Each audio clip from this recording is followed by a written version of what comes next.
নমস্কার স্যার, আমি চন্দনের মা। আমি ভালো আছি। কিসের থেকে রিকভার স্যার? আপনি অ্যাকচুয়ালি কি বলছেন আমি ঠিক বুঝতে পারছি না। আমি হসপিটাল কবে গেলাম?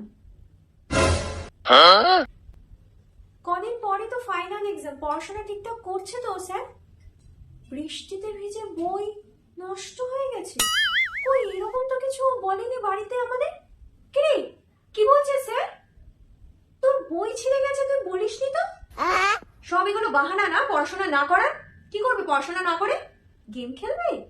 খেলাচ্ছি দাঁড়াও। স্যার এক্সট্রা ক্লাসগুলো মনোযোগ দিয়ে করে তো? এমনি ক্লাসে অ্যাটেন্ড করে না, কিন্তু ও তো বাড়ি থেকে ক্লাসে যাচ্ছে বলে বেরোয়। যায় কোথায়? কি বলছে স্যার? ক্লাস অ্যাটেন্ড করিস না তো যাস কোথায়? দিন দিন সাহস বেড়ে যাচ্ছে না ছেলে তোমার? চ আজ বাড়িতে। তোর একদিন কি আজ আমার একদিন। খুব বৃদ্ধি বেড়ে গেছে। পা ভেঙে গোড়াবো আজ তো। বাবা মার রক্ত জল করা পয়সা দিয়ে কিনা পড়তে পাঠায়, আর তুমি ক্লাস অ্যাটেন্ড না করে আড্ডা দিয়ে বেড়াচ্ছ। সব বন্ধ আসতে।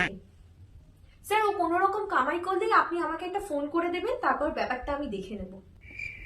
আমার নাম্বার চেঞ্জ হয়েছে না তো? আমার তো প্রথম থেকে সেই একটাই নাম্বার। হ্যাঁ দেখি, হ্যাঁ এটাই। স্যার আর কিছু? 4 মাসের ফিস বাকি, বাবার স্যালারি আটকে গেছে বলে। কই না তো, আমি তো ডেটের আগে ওকে ফিস দিয়ে দিই। কি করলো ফিস গুলো ও? ছি ছি ছি ছি, কি আস্পর্ধা! কোনো ফিস নিয়ে খাচ্ছিস? খাইয়ে দাইয়ে দিন দিন অপদার্থ তৈরি হচ্ছিস না? বাবার হাতে অনেকদিন উত্তম মধ্যম খাওনি না? চ আজ বাড়িতে। স্যার কোনো রকম উল্টোপাল্টা করলেই আপনি ওকে মারবেন। আমাদের তরফ থেকে খোলা ছাড় রইল।